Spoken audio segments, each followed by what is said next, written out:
Hi guys, thank you for joining the live stream. Hi guys, hope the audio is coming fine. Yeah, everything seems to be well.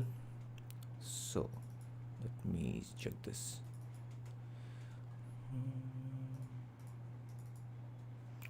Okay, I'm still waiting for it to go full screen. Wait a bit.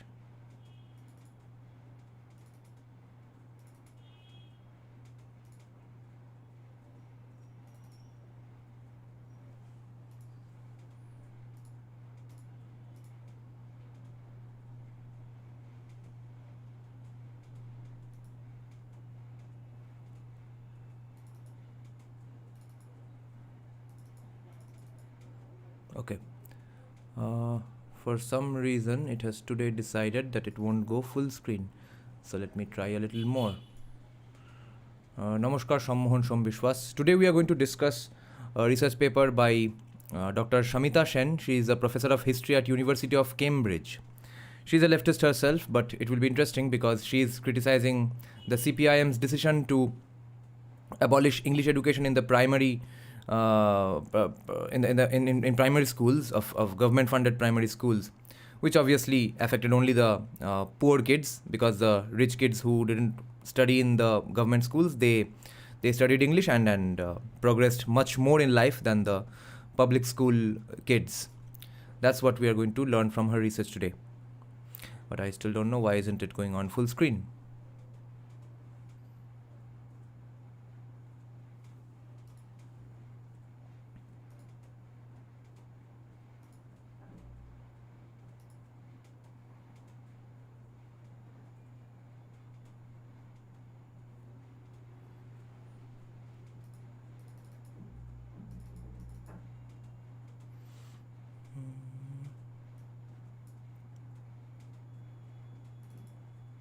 Thank God, finally. Okay, so guys, this paper is from a journal called Routledge, of course. Routledge is Interasia Cultural Studies, Abolishing English in Schools, Implications for Higher Education in West Bengal. Okay. It's a small paper, 14 pages. It will be really short, this live stream. So I intend to come live after about 1 hour once again with another topic, which is going to be even more juicier, which is how Ambedkar was opposed to the Aryan invasion theory. That will be interesting. Abhay Jai Sri Ram. Okay. I hope you all can see everything, right? Am I visible? Yeah. Okay. So let's see. I have read just the abstract. I've skimmed through the abstract, so I'm not exactly sure what the rest of the paper discusses. So this will be fun. This is sort of me live reacting to this paper. Abolishing English in Schools, Implications for Higher Education in West Bengal. Samita Sen, professor of history at University of Cambridge. In 1982, the then ruling left front government in West Bengal, India, abolished the teaching of English from its primary schools. The move led to a high-pitched controversy over the social importance of teaching English and when and how it should be taught. The main arguments in favor of the decision were to confront the elitism inherent in giving primacy to a so-called foreign language. I don't know why it's in quote, it is a foreign language, and to promote higher enrollment and reduce dropout rates. Okay, so this was their justification, I guess. If English is abolished, more people will enroll and less people will drop out. Weird. Why can't you just teach English? Those opposed to the decision spoke of redrawing class maps and the difficulties of negotiating a nation of many languages with fluency in only one regional language, obviously. Over the years, there were more complex arguments. Moreover, demand for English among the rural poor led to a greater demand for private schools or private tuition, which of course led to random mushrooming of absolutely random English medium schools with no affiliation, but which did convert those people from those poverty-stricken areas. The abolition of English was accompanied by major interventions in Bangla language teaching, which were also hotly debated within the academy. 25 years later, in 2007, a new left front government sought to reverse the decision and reintroduce English into primary schools. So can you believe it? From 1982 to 2007, kids in West Bengal board primary schools did not learn English. No wonder they don't get jobs anywhere. And what I was saying in the beginning is that people who had the money to study in private colleges, they learnt English, got all the jobs they wanted.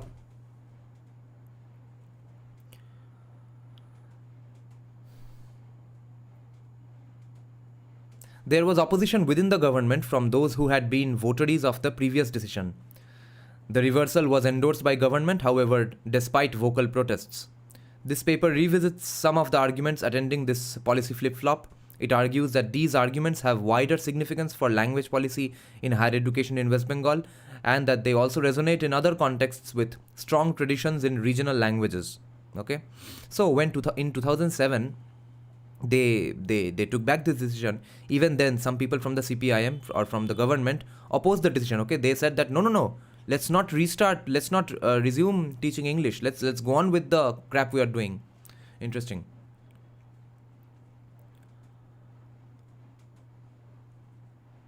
India has had many languages. Indeed, no one language has had a pan-Indian presence except Sanskrit. Pan-Indian presence, ensuring the persistence of multiple languages within the quote-unquote nation. Okay, she's a Marxist. The status and reach of the various Indian languages have been determined by political and intellectual hierarchies, which imbricate social divisions.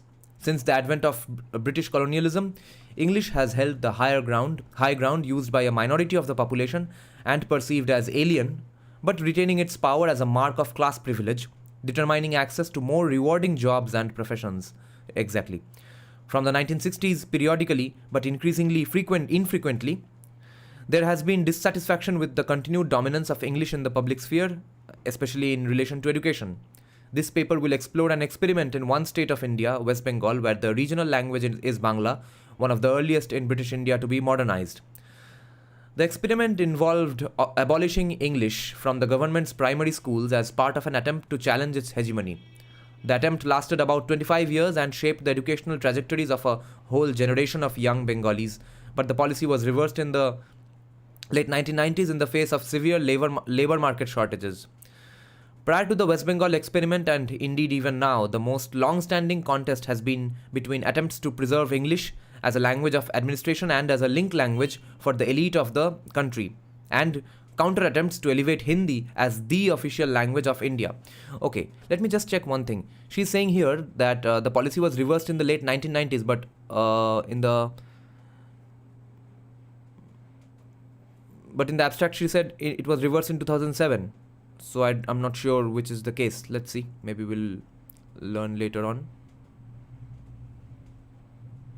But the policy was reversed in the late 1990s. I don't know. Maybe we'll find the details later on.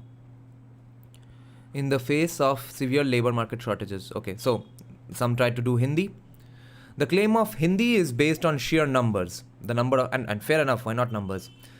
The number of native Hindi speakers ranges between 14 to 20% of the population, but according to some estimates, if the various dialects of Hindi are included, the proportion rises to nearly 45%. And because of Congress and Sajjad Zahir's ideas of Hindu-Muslim unity, the way they propagated Hindi through Doordarshan, through movies, Bollywood, in a state called Maharashtra, where people speak Marathi, a Hindi-speaking film fraternity came up with absolutely either nudges or direct commands of the government that do it in Hindi.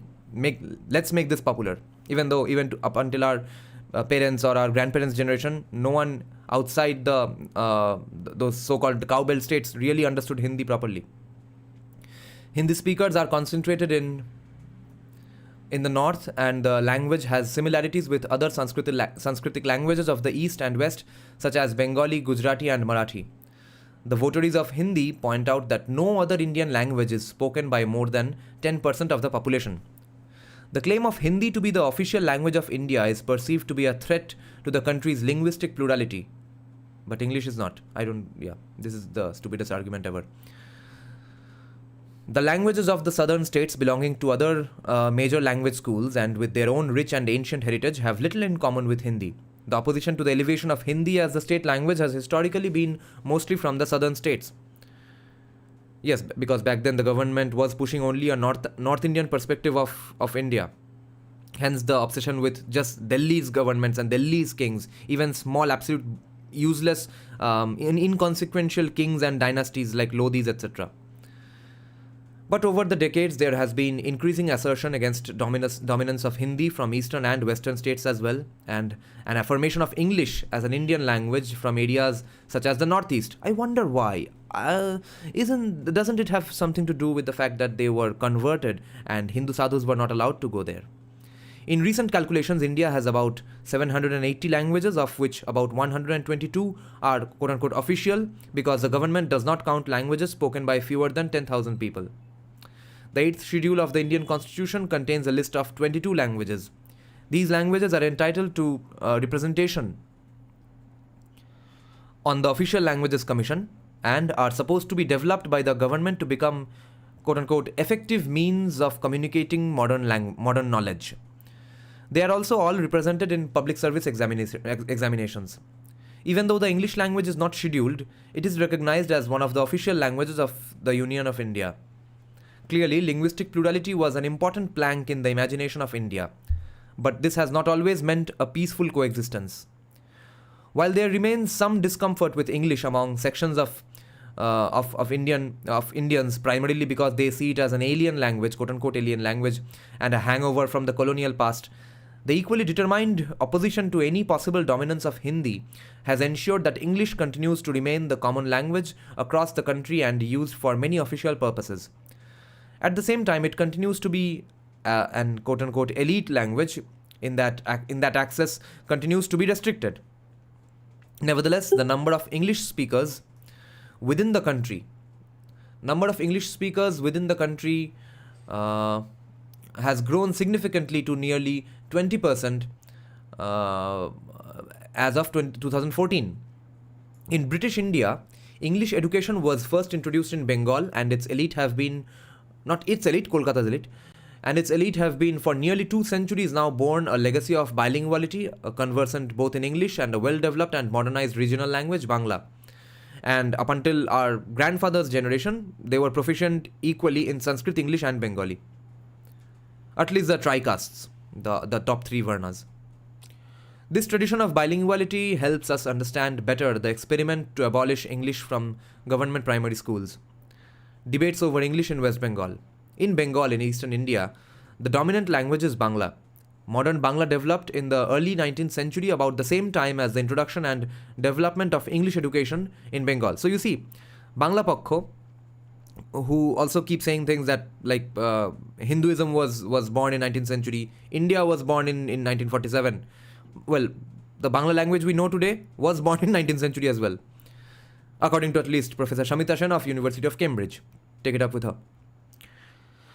19th century, about the same time as the introduction and development of English education in Bengal. The British introduced English education to the quote-unquote native population in the early 19th century, adopting English as the medium of instruction as company policy in 1835 with T.B. Macaulay's Minute on English Education of 1920.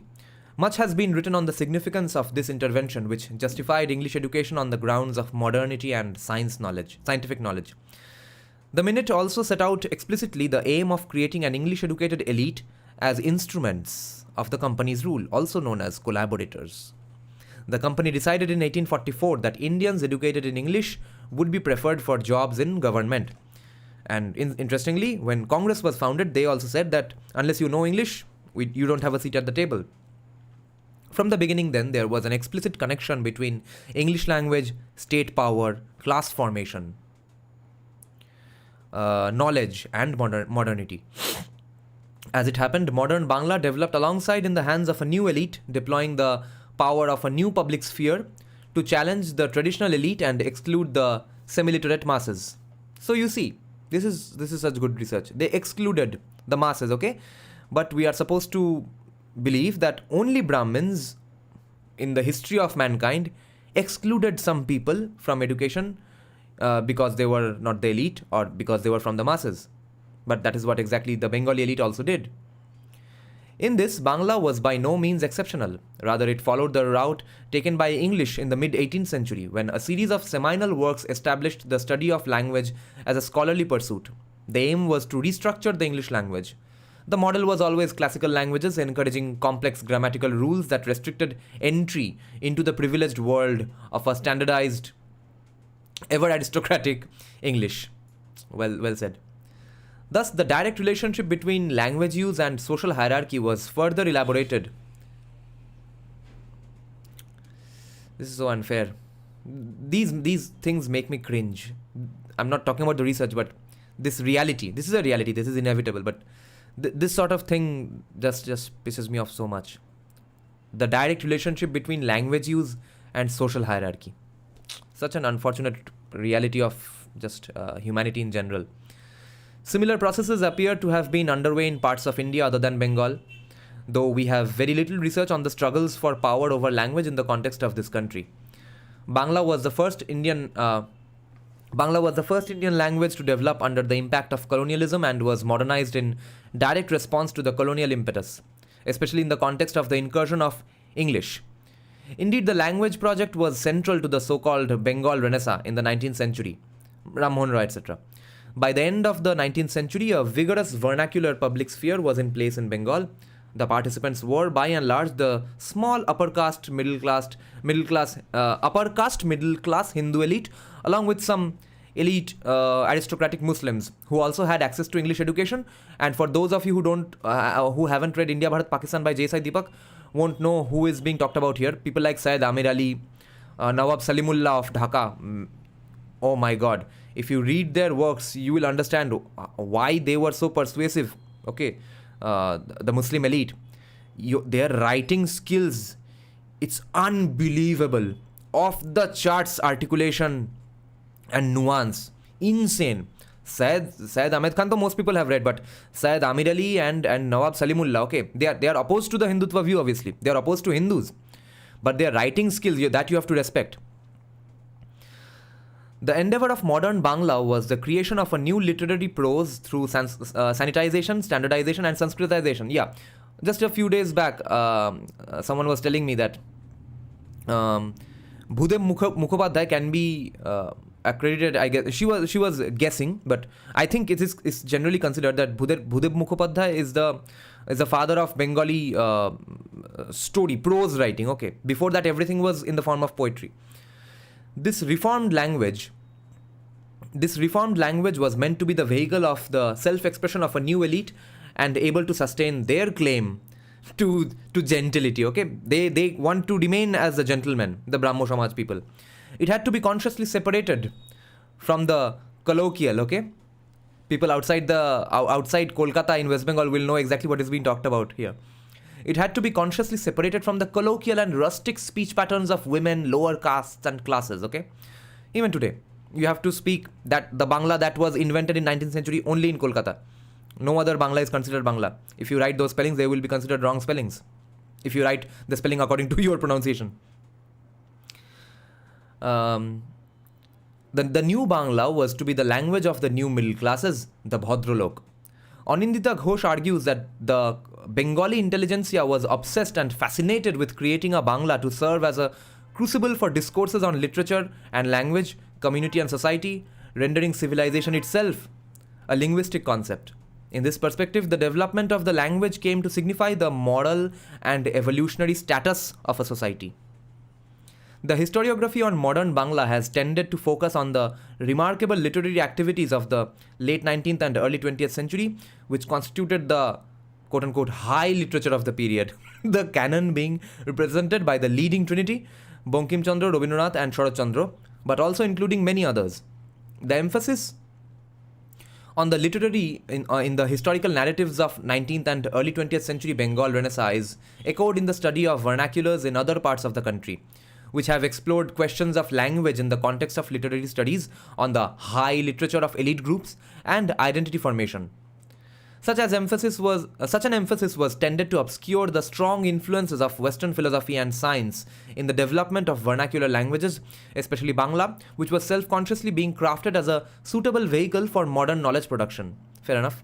In order to achieve this aim, Bangla had to be exorcised of the vulgar and the superstitious and given much greater capacity for precision. This period thus witnessed a remarkable breadth of academic and pedagogic writing, essays, research articles, textbooks, and such. Recent historical research draws attention to writings in history, geography, natural sciences, medicine, including psychology and psychoanalysis, and of course on philosophy and politics. Such writings remained alongside and in conversation with professional, institutionalized academic work. The first universities were established in 1857-58, but for at least half a century, the site of knowledge production, especially in Bangla, lay as much outside as within colleges and universities. Okay, the site of knowledge production. The scholars have written at length about the way in which modern print technology and publishing institutions influenced these developments. Much of the knowledge production in this period sought to bridge the worlds of English and Bangla. These processes were not seamless. The Bhadralok were trapped in an ambiguous existence of bilingualism, doomed, according to Shapon Chakraborty, to a relentless, quote-unquote, cultural translation. Even those who wrote primarily in Bangla wrote occasionally in English, and most public intellectuals had facility in both languages. Even though public intellectuals and the vernacular public sphere occupied an important social space, which increased with the emergence of nationalism, they were not free from the weight of an unequal bilinguality. Let's see what it is. Why is it unequal?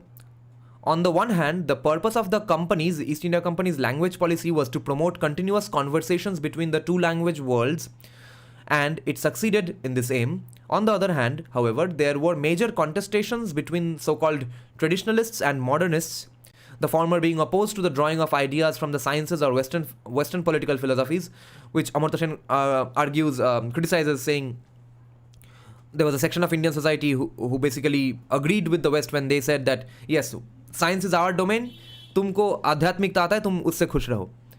While these contestations were more about content, in some of these debates, the English language as the vehicle of alien ideas became itself somewhat demonized. There were some major shifts and turns from the early 20th century. Calcutta ceased to be the capital of British India from 1912. From the 1920s, the focus of nationalist politics shifted away from Bengal.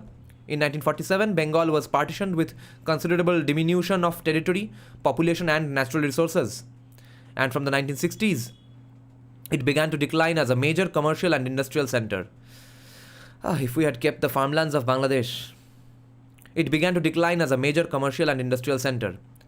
Bangla had some of the advantages of an early start. The language developed a space because of the signal contribution of some of the greatest literary and intellectual minds of the period. But the decline of Bengal as a political and economic hub had an adverse impact on vernacular knowledge production, particularly in relation to other regional languages within the country. Okay, this is being said by a leftist historian from University of Cambridge, a Bengali. In the 1970s, the state of West Bengal, particularly the city of Calcutta, witnessed prolonged political instability, which became a major challenge to higher education institutions. Some of the premier colleges and universities were the hotbed of radical political activity. She's being pretty fair. And once again, public intellectuals, both within and outside the academe, contributed to an efflorescence in non-institutional political writing. The economic and political vicissitudes thus did not mean shrinkage in the vernacular public sphere, but writings in Bangla no longer had the national circulation through translation or reportage that it had earlier, because now no one gives a shit about West Bengal when this decade has come about, that is the 70s. Let me have a sip of coffee and check some comments now finally.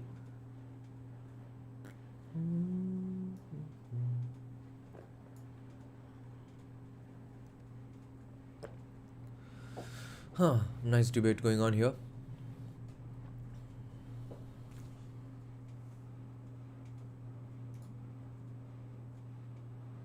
Okay.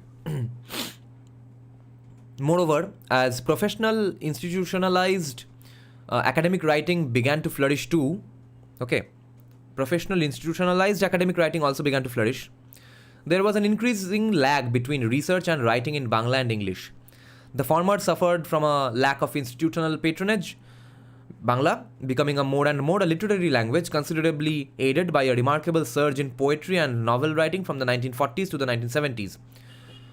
The hold of English in India did not diminish after independence. It remained the language of administration and commerce and provided access to international fora and to the modern and scientific knowledge. The limited reach of English education continued to sustain major social exclusions, while education policies, especially in higher education, seemed geared towards reproduction of the middle class. Modern and scientific knowledge. Access to the international fora and also access to modern and scientific knowledge.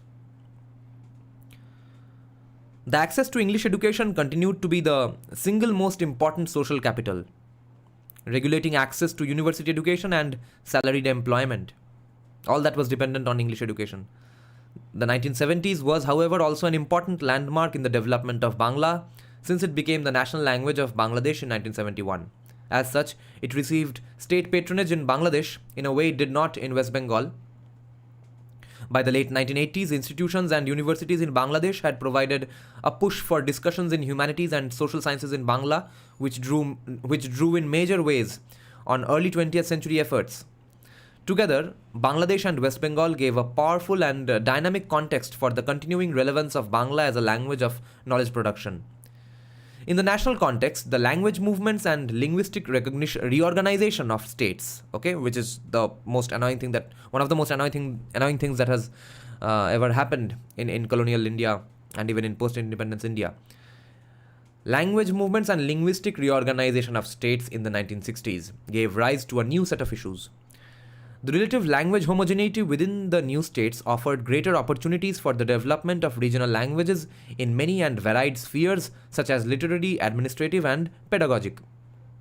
The film industries and a burgeoning audiovisual media added vibrancy to these processes. But the hierarchical and exclusionary character of English and the shadow of a possible Hindi hegemony rendered the regional language worlds increasingly conflicted.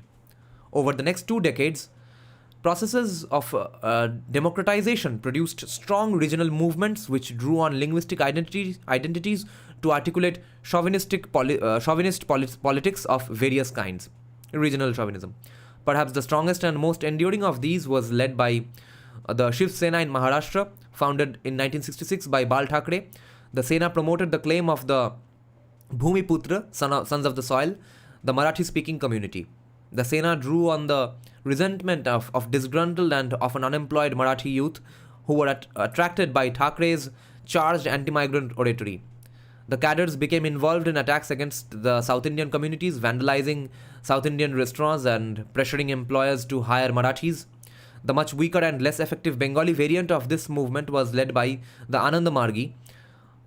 Some sannyasis of this community were burnt alive to death on the Howrah Bridge or the Hooghly Bridge during the CPIM rule, and it was later claimed that, you see, we mistook them for child abductors. Whenever anyone is beaten to death or burned to death illegally, the excuse is always that we thought they were child abductors. कितने सारे Batman घूम रहे हैं पूरे देश में, सबको child abduction रोकना है और कोई रोक नहीं पाता है.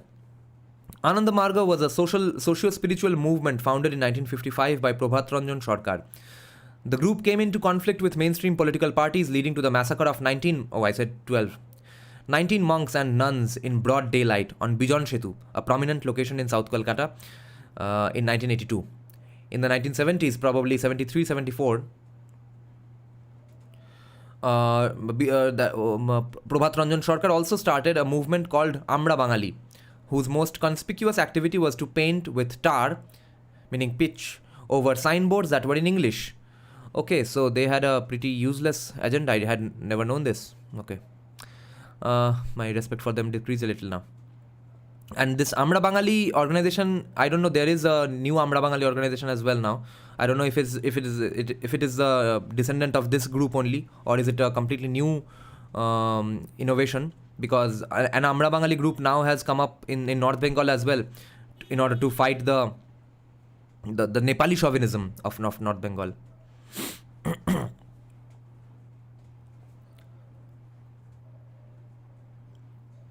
From the beginning, the focus of the Amra Bangali protest was English, not other regional languages as in case of the Shiv Sena. but it remained extremely marginal in Bengal politics without much popular support. This may have, okay, now my increase that decreased a little has again increased because they were not opposing all Indian languages, they were opposing just English. Okay, but still, if they opposed English, they should have come up with accurate demands that also substitute their demand of eliminating English, because that would only mean poor people who go to government schools being kicked out of the job market. This may have been because the left front government, which came to power in 1977 and remained in government for the next 34 years, quote-unquote, co-opted some of their agenda. One major agenda of such regional groups is the renaming of places. All the major Indian cities have reverted to quote-unquote original names in their regional languages, or where there was no such original name, as in the case of Calcutta, the usage more in vogue in the regional language, such as Kolkata, was adopted. Okay, so there was no original name in case of Calcutta. So Kolkata, who named Kolkata? Job Charnock named it Kolkata or what? What did she just say here? I don't get it. Was Kolkata a concocted name? This is weird.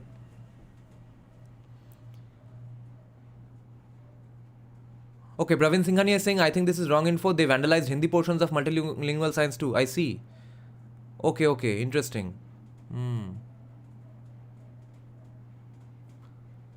Okay, then my respect again decreased. Regional language. Not just cities, but other major public spaces and institutions as well as streets and squares have shed English monikers associated with British administrators or place names, but not Muslim administrators, of course. The left front spearheaded such renaming, thus anticipating some of the demands of groups such as Amra Bangali. Flip-flop on English, 1982 to 2007. The left-front government's most effective intervention was in the field of education. Effective meaning most significant impact wala, okay, not positive or bad. In 1982, the same year as the massacre of the Anandamargis, the government abolished the teaching of English as a subject from its primary schools, meaning classes 1 to 5, age group 6 to 11. There were heated debates over this policy and many arguments were offered both in favor and opposition. The chief argument in favor of the policy was the need to improve the educational attainments of the rural poor and disadvantaged population by removing the quote-unquote burden of English, an alien language not easily accessible to them. A subset of this argument was the urgent need to address the high dropout rates at the level of primary schooling.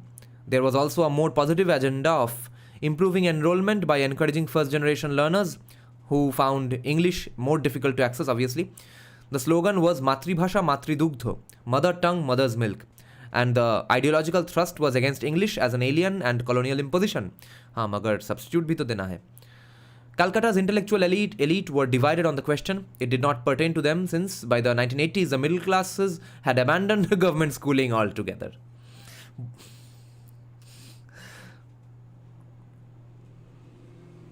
The few elite Bengali medium schools in the city were in decline and the Bhadralok had gone wholly over to English medium school education like Lamart's etc. Lamartinier. Yeah, Kolkata Govindapur Shutanoti. So what was the problem with naming it Kolkata, and why Kolkata? Your respect is wavering like stock prices. Yes. Almost over to English medium schools. Almost the whole of the urban middle class, including the policymakers, sent their children to private schools, including the policymakers, okay, which were not within the purview of the abolition, which continued to teach English, and in the vast majority were English medium institutions. So, see again what happens here. If CPM really hated English, if they really wanted English gone, wouldn't they eliminate English from private institutions as well? Because they did not have the brains to let private markets function, and they had the audacity to fuck with private business all the time. So here, when they are not eliminating English from the private schools, it's absolutely obvious that they deliberately did this. They did not want English to go away, but played with the emotions of the stupid masses who had bought into this alien language idea, as if they didn't even ask for anyone's permission or something. But they thought, let's just ride on this wave, whatever has been created by Anandamargis. Let's look for a new way to drive up and rile up some emotions. and cancel English in primary education. Whereas they know English is important, they want their kids to learn English, so the private institutions where people have to pay a lot of money to study, they go on teaching English. So, in effect, only the children of rich people keep getting jobs. It's the same with Nehru's policy of funding. Of course, he had to choose between primary education and higher education. We didn't have money to do everything and anything that we wished. But he focused on higher education and not primary education because that was his class solidarity. He came from that class who required higher education, and all of whom would, his friends, his family, etc., who would really prefer to study and consume great knowledge and education in India. And they will go outside if required, but अगर देश में ही हो जाए तो और भी अच्छा है. But fuck the poor people studying in primary schools. Let their education go to hell.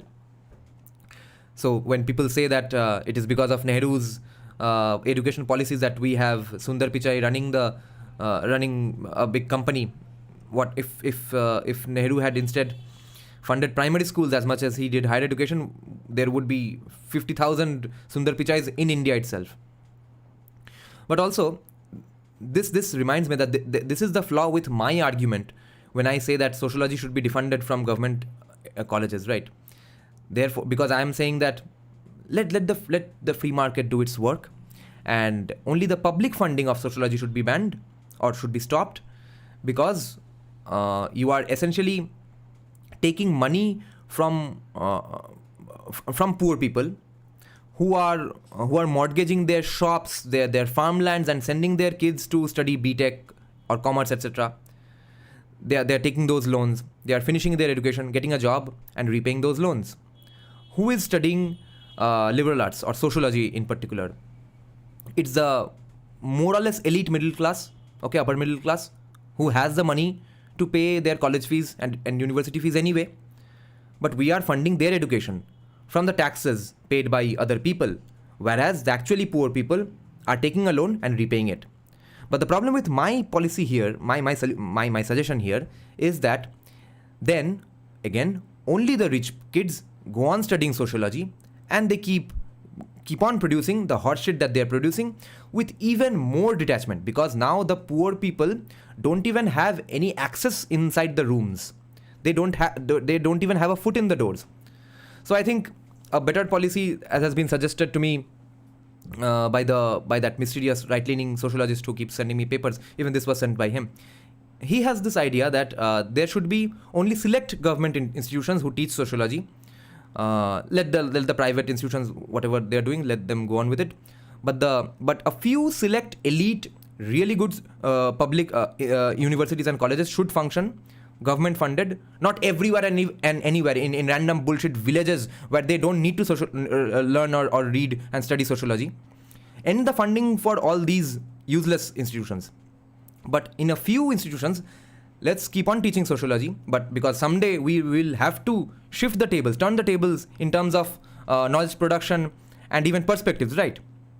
So by then, let's hope that these institutions, and this is my suggestion as an addition to his suggestion, that they should function as an extension and think tank for the Niti Aayog or for the government in general. That the government says, look, we need this research, we need to know what is going on here, and that happens. But of course, there is a major slippery slope with that argument as well, because then I am assuming that the government is good, or the person running the country is a good person, actually wants good for the country, which has not really happened too many times in India's history, post 1947, I mean.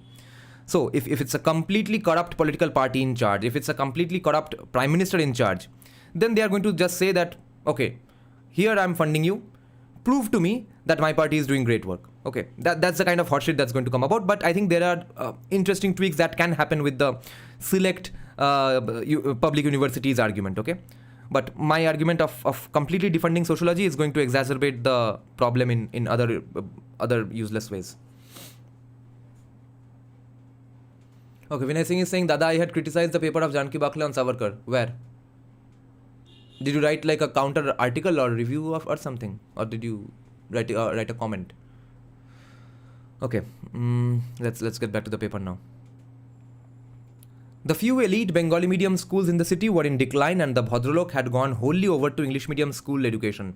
Almost the whole of the urban middle class, including the policymakers, sent their children to private schools which were not within the purview of the abolition, which continued to teach English, and in the vast majority were English medium institutions.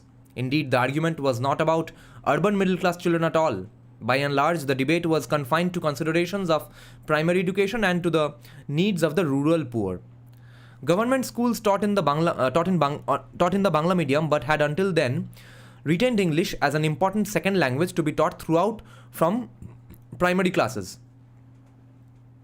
The debate was not about the medium of instruction in these schools, but whether English should be included as a second language in the curriculum. There were a series of articles in the Economic and Political Weekly, titled, for instance, Storm Over English or the Rigmarole Over English. Joshodhara Bagchi in 1981 wrote strongly in favor of the abolition, arguing that English alone was largely responsible for the pervasively high dropout rates.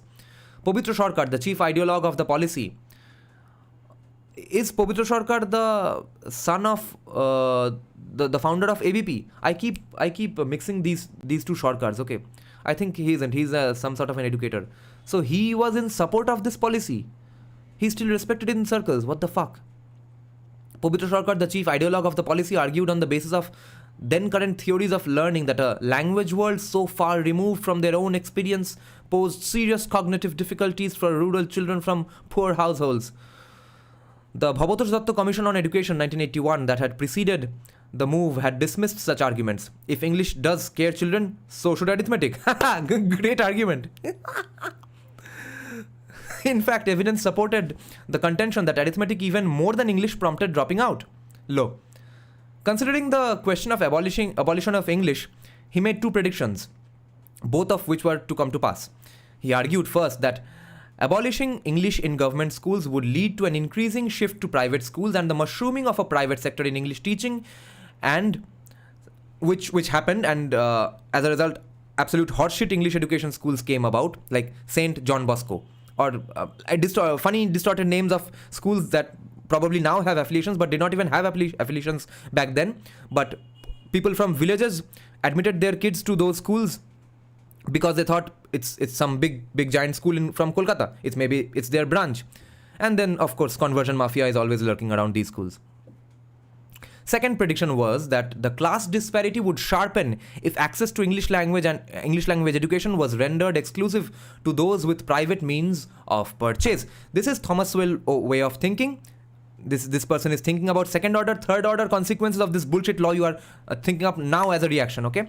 So who is this person? I've never heard of him. Bhabatosh Datta Commission, okay? Let's remember this name. This guy was sort of a Thomas Well of that era, at least on this topic. There were others who viewed it as a lowering of standards and a conspiracy on the part of the government to deny the poor the same opportunities of self-development and improvement as the middle classes. The Socialist Unity Centre of India, a small left party not included in the left front, initiated a sustained but ineffectual campaign against the abolition. A consensus was quickly reached and the policy implemented. The Ashok Mitra Commission on Education supported the abolition.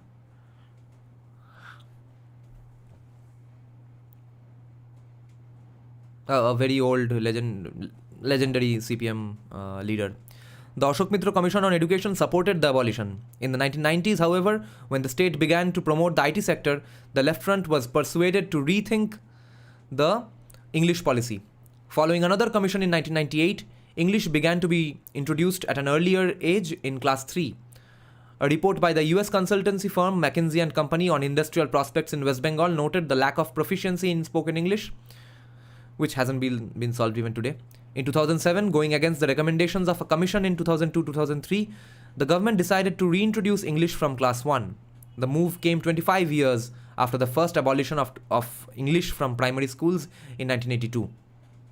This was not without opposition from elements within the government who had been votaries of the previous decision to remove English from the primary education curriculum.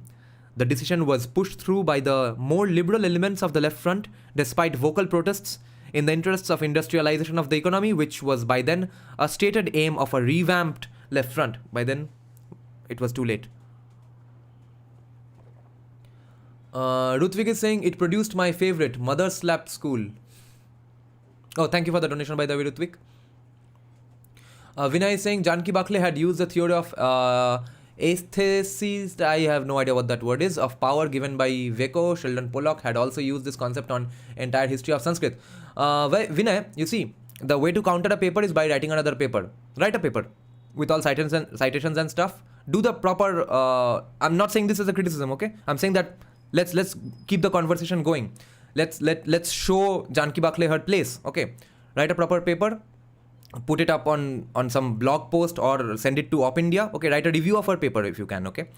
It doesn't have to be 25-30 pages, as much as you want, okay? Let's fight this properly academically, instead of someday her viewpoint becoming the majority view, which it already is. I don't think even her views are majority. And then we react saying that let's arrest her, let's throw her out of the country. Let's nip these ideas in the bud, if you can.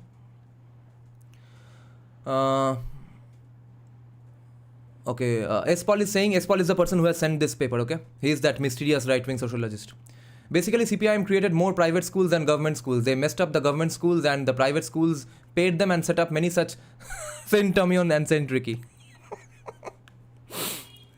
Okay.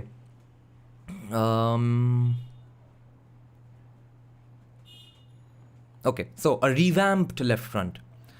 Although there has been a huge amount of research on primary education in the last 2 or 3 decades, there has been very little attempt to try to assess the impact of abolition of English in primary schools. From what we have, only the following limited conclusions may be reached. First, there was in the period following the abolition of English some improvement in school attainment as measured in terms of years of schooling, although this was not accompanied by any significant change in enrollment. Lol.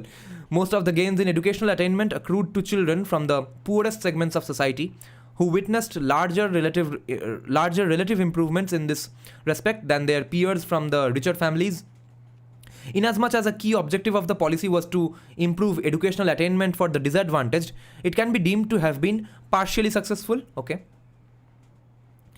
Simultaneously, however, there were large increases in the number of students availing themselves of private coaching, as well as the money being spent on such coaching, as parents in West Bengal sought to supplement government schooling by hiring private tutors.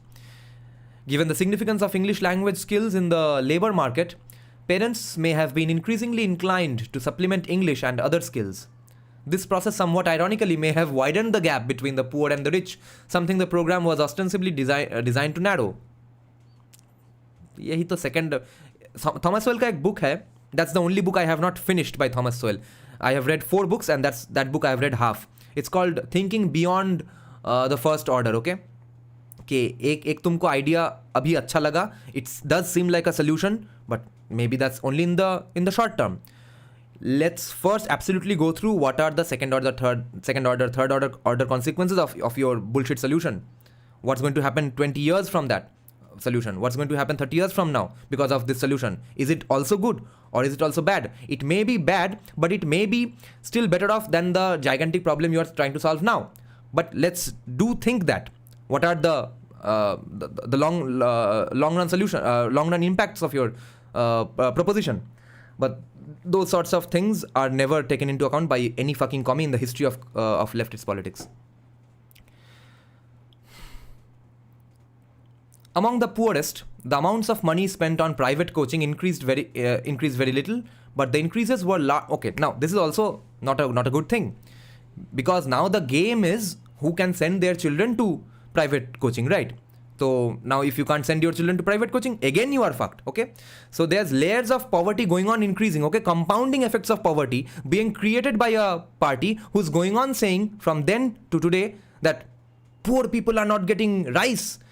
গরিব লোক ভাত খেতে পাচ্ছে না, and you are building a temple.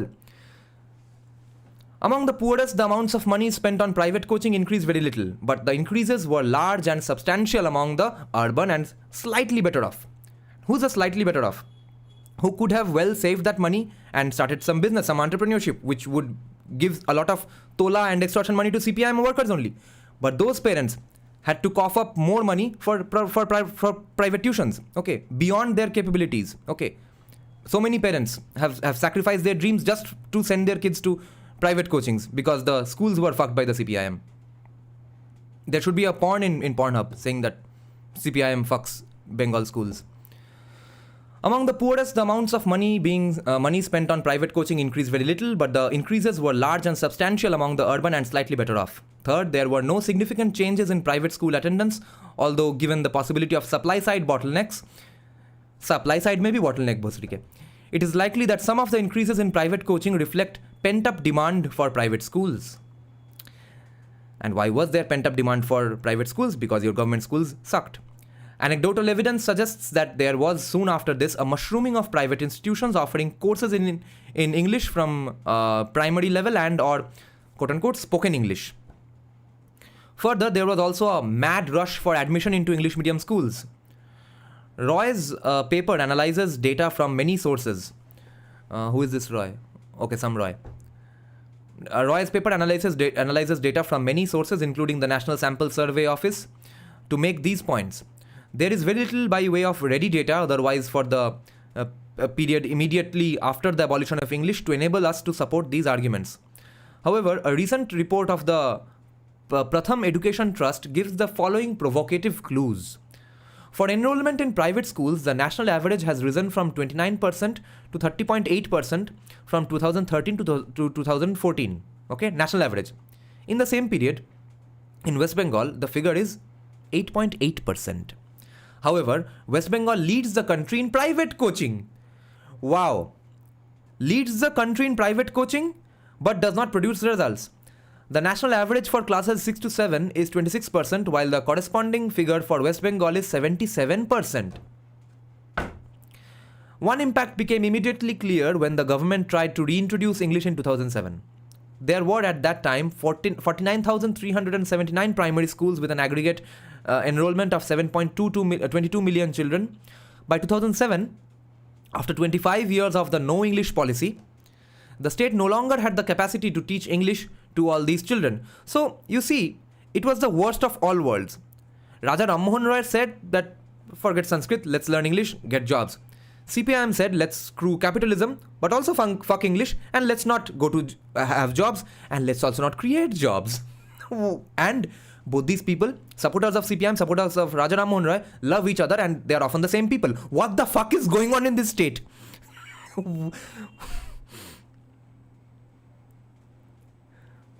By 2007, after 25 years of the no English policy, the state no longer had the capacity to teach English to all these children, obviously. There was at that time, according to the Bureau of Applied Economics and Statistics, Government of West Bengal, July 2007, a shortage of 48,868 teachers in the state's primary schools, leaving few to teach English in addition to the existing curricula. The numbers were a problem. More difficult to resolve was the problem of finding enough teachers with the basic skills for teaching English even at the primary level. Okay, interesting point of thing. There's an interesting thing we can note here is that in 2007, when they were trying to restart teaching English in West Bengal, that is the year when Trinamool Congress starts gaining foothold. Okay, so it could be argued that the poor masses who were basically fucked in their buttholes by CPIM were now finally fed up with CPIM and had gathered the balls to go with someone else, and who were convinced and persuaded by Trinamool Congress that this factory nonsense is also going to screw your lives. Let us not have a factory. Let us be great farmers and let's work hard in the fields because you don't know English anyway. The numbers were a problem. More difficult to resolve was the problem of finding enough teachers with the basic skills for teaching English even at the primary level. But sabke sab Ram Mohan Roy kar rahe hain, who said that learn English, get a job. Thus, although the announcement was made in 2007, the government failed to introduce English in the following academic year. Lol. The problem was rendered more fraught because of the growing importance of primary school teaching as a career option for rural students. Okay. Growing importance of primary school teaching as a career option for rural students. और कुछ तो आता नहीं है इनको. Primary school में एक salary मिल जाएगा तो लाइफ का सेट है. जो चूतिया पा पढ़ाओ स्कूल में कोई प्रॉब्लम नहीं है. So the gigantic knowledge and class divide created by CPM's policy was the result of them getting fucked in 2011, which started the fucking began in 2007 with the Shingur agitations. The political significance of government school teachers in party and election calculations within the left front complicated the issue further. The state's PWD minister Khiti Goswami, a member of the allied RSP, Revolutionary Socialist Party, advised caution, quote, "It is true that we need to teach students English and prepare them for jobs, particularly in the IT sector, but we have to be careful." Goswami reportedly condemned the proposal as smacking of double standards, given that even brilliant students in rural areas did not have the opportunity to learn English. He suggested that there should be much more discussion before the reintroduction of English in primary schools. Discussion karte hain thoda, as if CPIM really cared for discussion. Impact of no English policy. Let me have a bit of coffee and let's check out some comments.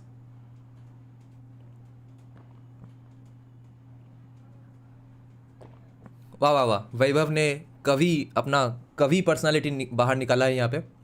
M. Shastri is saying we should import some former Soviet citizens and get them to write about CPIM governance in West Bengal.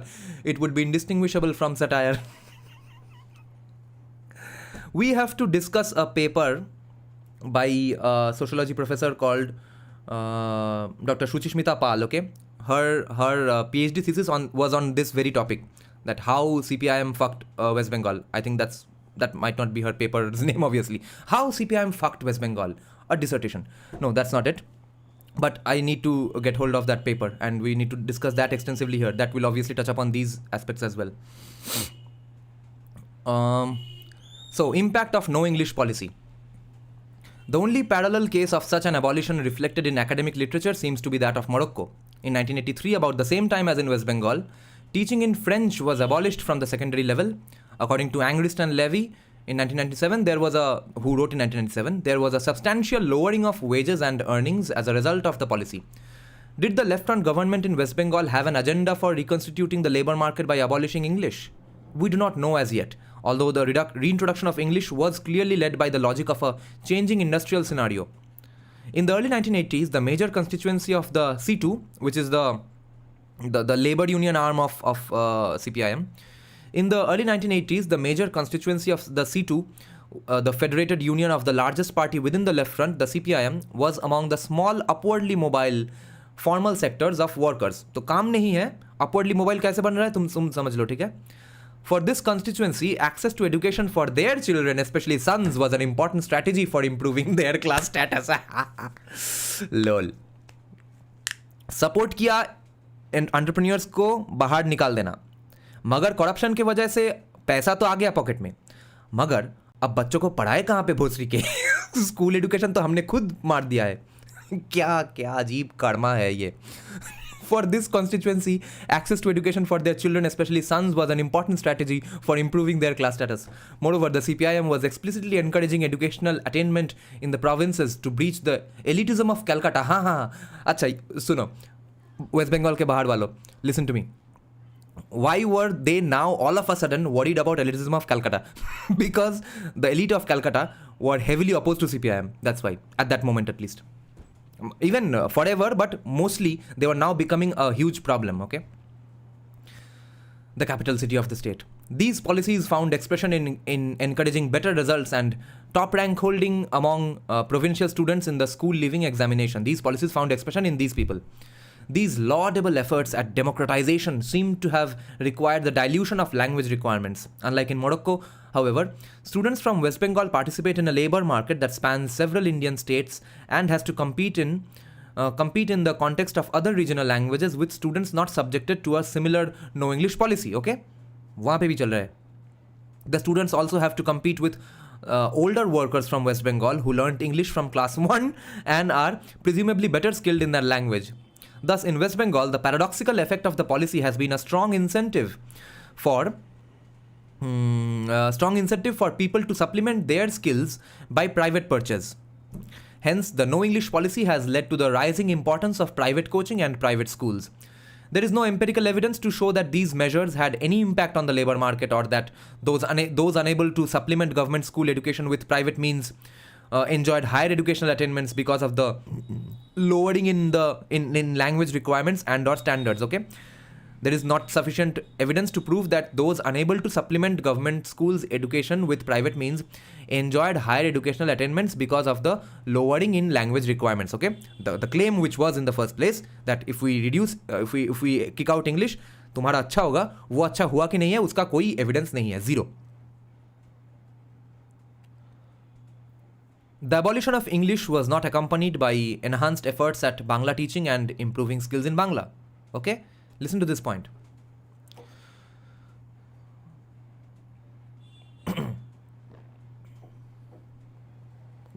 What a weird observation here. The abolition of English was not accompanied by enhanced efforts at Bangla teaching and improving skills in Bangla. Rather, there has been a gradual dilution in overall language teaching. The dynamics of this process is related to the development of modern Bangla outlined in the first section of this paper. Modern Bangla developed in relationship to English and Sanskrit, and the formalization of the language involved increasing distance from the multiple spoken dialects with kinship to Hindi in the west and Assamese in the east. Up to the 1980s, Bangla teaching at the primary level was dominated by textbooks written in the 19th and early 20th centuries by Pandit Ishwar Chandra Vidyasagar and Rabindranath Thakur and a few others. They were meant to induct young pupils into mainstream formal modern Bengali, which bore the legacy of the 19th century elite project of stamping the language with normative linguistic and literary boundaries, which I was talking about.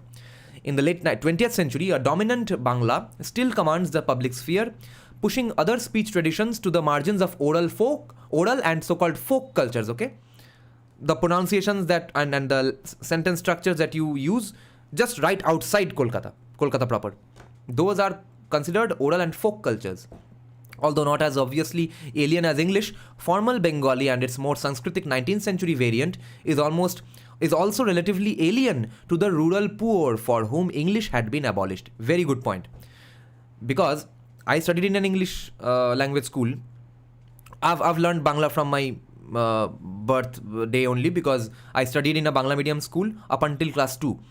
So it's not that I had some extra problem with Bengali, but when I had to study Bonkim's Bangla writing as a second language in my school, that almost broke my teeth. Okay, that Bankim Chandra Chattopadhyay's Bengali is almost basically Sanskrit. Okay.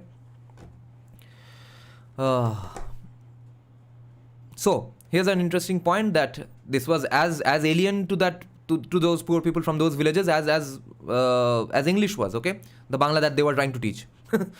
The agenda of democratization required, therefore, a rescripting of Bangla teaching. The old textbooks were scrapped and new ones were written. This too led to much controversy. Opponents feared that much interventions would dilute and diminish Bangla language, which would of course erode the control of the elite. Unfortunately, the introduction of some extremely poor quality textbooks bolstered their arguments. Whatever may have been the merit of arguments against the assault on high Bangla, poor textbooks, poor quality teachers, and half-hearted classroom transactions led to a steep decline in the quality of Bangla language teaching and in learning outcomes for students. Meanwhile, since students were inducted into English only at class 6, standards of secondary level English teaching were also lowered significantly, obviously. Following new research in language pedagogy, teaching in grammar was minimized both for English and Bangla, but more for English. In this context, okay, following new research in language pedagogy, teaching in grammar was minimized.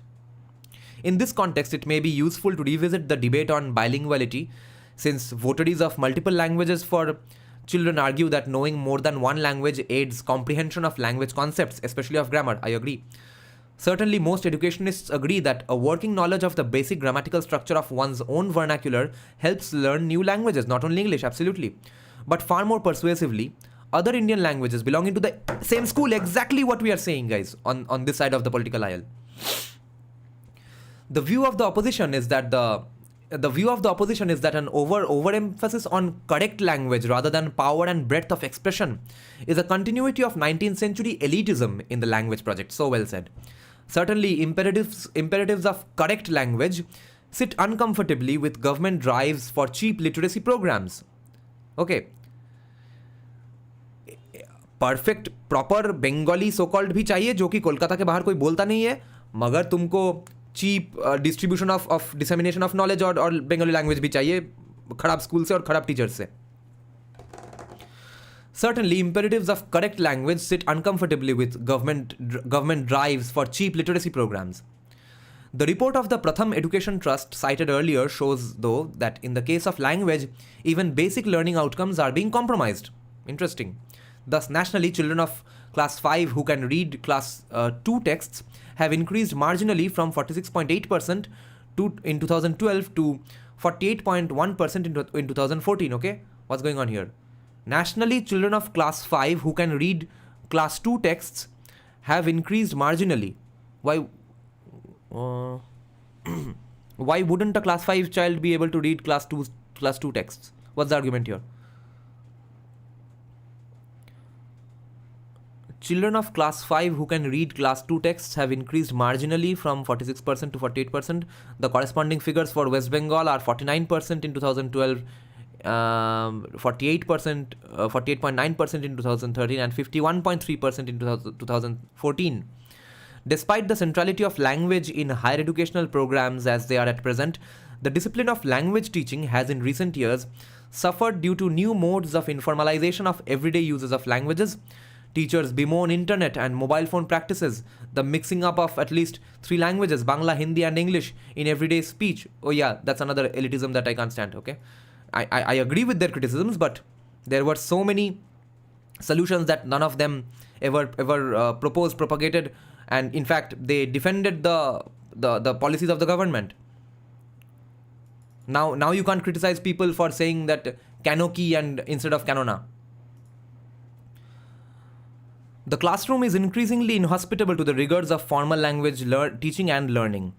Thus, students who did not have other inputs, peer group or familial, such as access to extracurricular reading, opportunities for conversation and discussion, find both languages, or in some cases only English, extremely difficult to negotiate. This is so well researched, guys. This is so true. I know very close friends of mine who have struggled all their lives with English, even though they have studied in an English medium school all their lives. Why? Because in their family situation, they did not have a thrust towards English content consumption. And any language skill, okay, comprehension skills in any language will only come, will 90% come with pop culture consumption, whether it's films, songs, song lyrics or books, okay. Other than that, if you expect people to learn a language, a grammar of a language, as if it's a science, that can be done with people who are absolutely ready for the UPSC type exams, okay, who are going to forever give government exam after government exam. Not too many people have that kind of academic rigor to learn up and mug up everything.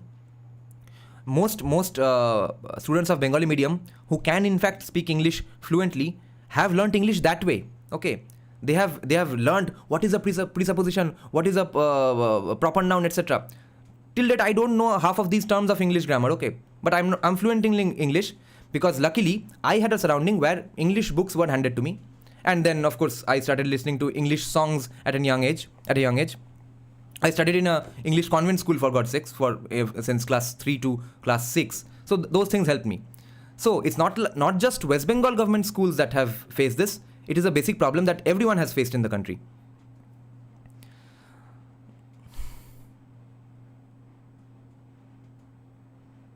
In a knock-on effect, examination systems were changed so that the criteria of evaluation emphasized information rather than ability of expression. वाह. तो फायदा क्या था वो भाषा सीखने का?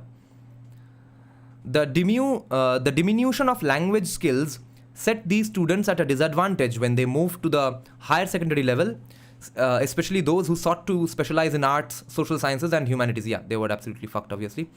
Overall, the gap between secondary and higher secondary increased because of the contrary demands of getting greater numbers through secondary schools and preparing students at the higher secondary level for university education. These problems were recognized within higher education establishments in West Bengal. There was, however, no policy level thinking on or research into these issues because they were preventing fascism and capitalism and imperialist American aggression and Vietnam and America's actions in Vietnam. The beneficiaries of the no English policy began to enter universities from the mid-1990s. In the last 5 years, there have been several high-profile cases of students excelling at the higher secondary level, cracking highly competitive entrance tests, and gaining admission to premier colleges of technology and medicine, and then having to drop out because of their inability to cope with the language of teaching. This is not only because the medium of instruction is English, but because of the large gap between these levels of education. Until the early 1990s, state-level universities had been primarily English medium. They began to allow examinations in Bangla from the 1980s, but from the mid-1990s, students writing in Bangla began to outnumber those writing in English. Then what are you going to do with that degree? Suck the dick of some politician and get a job in some local school or college. There was increasing pressure to teach in Bangla, a pressure that teachers had to accommodate. This has happened everywhere in India, and there is increasing demand for teaching graduate and postgraduate classes in the regional languages. There were ad hoc and short-term solutions adopted. Some did a summary of the class in Bangla in the last 10 minutes. Some did separate sections in Bangla and so on. What a clusterfuck. The most extreme outcome of this is to be found in the bachelor's and master's level classes in English literature departments. There is, on the one hand, a strong demand for English at both these levels, but on the other, a regrettable trail of failures. In a South 24 Parganas college about an hour away from Kolkata city, the intake of students in the first year bachelor's class is about 120 to 130. On average, however, only about 30 are able to pass the finals and achieve the BA honours degree in English. Obviously, when a new university, because half of them don't even get into the college to actually study or get a job later on in their lives. Half of them go to do the student wing of the local political party in power, right? When a new university was opened in the area in 2013, there was considerable demand from the academic community to open a master's program in English. In the end, about 10 students enrolled. In the same institution, the introduction of a language course at the postgraduate level led to a series of shifts and turns. Students were asked to choose between Bangla and English for the language course. Some of those who chose English applied to change over to Bangla after 2 or 3 weeks, growing anxious about their grades. Another group approached teachers for special tuition in English and had to be persuaded to change their option from Bangla to English. Clearly, a mix of fear and aspiration continues to attend their relationship to English, both as a language and as a subject, which is taught in most universities in Bengal as English literature. Across the board, in provincial as well as many city colleges, there is a strong demand to teach English, the subject that is English literature, in Bangla, and indeed the burgeoning market in notebooks which explain English literature texts in Bangla testifies to this. What the fuck is this? I've never heard about this. Demand for teaching English literature texts in Bangla. तो पढ़ेगा बंगाली में, last moment में exam जाके English में दे देगा, वो किसको preposition कहते हैं, किसको प्रॉपर नाउन कहते हैं, ये सब सीख के. The huge disparity between demand for and the access to English signals the failure of successive education policies to address the question of inequality and hierarchy in the language order. Fuck. Rohan Shatra is saying CPIM literally removed partition of Bengal from history books, no mention of direct action day, Noakhali, etc. Yes. And also ancient history. That was their declared policy. Some internal memos had been passed on that we are not going to teach. So that, what term had they used? Bad history or evil history or something like that, okay? We're not going to teach any Islamic invasions and stuff.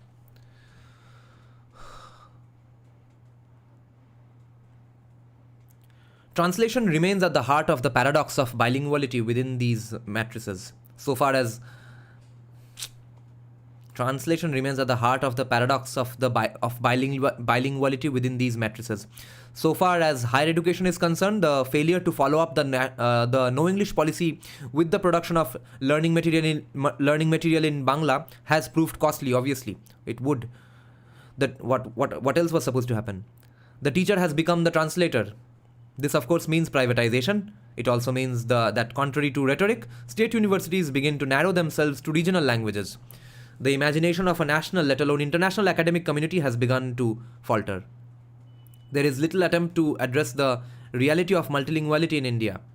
Little enough attempt to address the language problems related to official standardized Bangla. No effort at all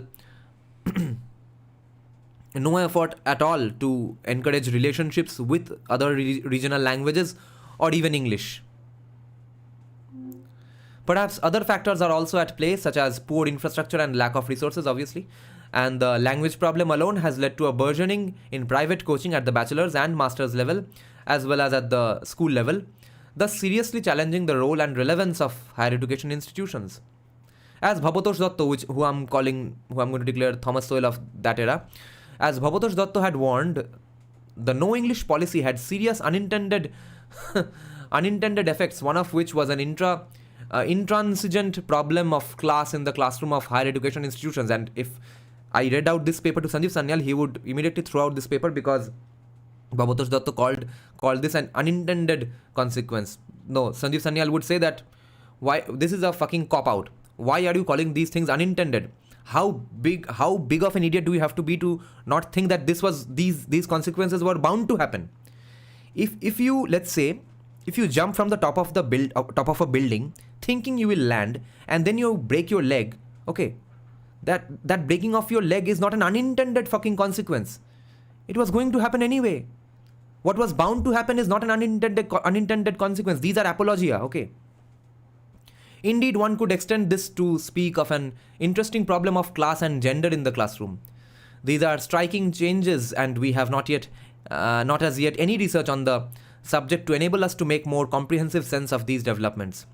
They point, however, to significant social processes that shape and contour the classroom in the college and university. In India, as indeed in many parts of the world, humanities and social sciences are being feminized very visibly. Both students and faculty are witnessing the induction of women on a hitherto unprecedented scale. In premier universities, this has resulted in a peculiar set of intersecting inequalities within classrooms. The women students, sometimes this applies to teachers as well, tend to be from a higher social class and therefore with better access to English and to attendant social and cultural capital, okay? Who? The women students. The men students are overwhelmingly from a lower social strata and have less or limited access to English and attendant skills. The history classroom at which I taught a master's level courses for 12 years. So a spelling mistake here. Interesting. Taught master's level courses for 12 years, sometimes bristled with these tensions. Some of the most fraught moments were during the introductory lectures on US history, an optional course. The vast gap at the very starting line, the impossibility of comprehension by some of a culture rendered domestic by Hollywood and satellite TV for others. Okay, some are watching Hollywood, some are watching satellite TV, Doordarshan. And the complete absence of any reading material in Bangla rendered the entire exercise absurd and ironical. It seemed to me that the US history classroom was not just in English but symbolic of English to students reared in the no English policy. The experiment to abolish English from the government's primary schools failed at multiple levels. It failed in the obvious sense that the policy was reversed after 25 years, forcing the government to negotiate an erosion of English teaching skills in the interim period. It failed also because students were not sufficiently equipped in Bangla to supplant English for access to higher education. It failed to persuade the state to invest in the development of Bangla as a medium suitable for education, employment, and other public uses. The imagination of monolinguality itself failed in the context of Indian diversity and the harsh realities of labor market imperatives. These failures have rendered higher education teaching, especially in humanities and social sciences, more fraught and have These failures have rendered higher education teaching, especially in humanities and social sciences, more fraught and have disadvantaged students from socially less privileged groups to an even greater extent in university classrooms, obviously. Compounding effect. Okay, the paper is over. Oh.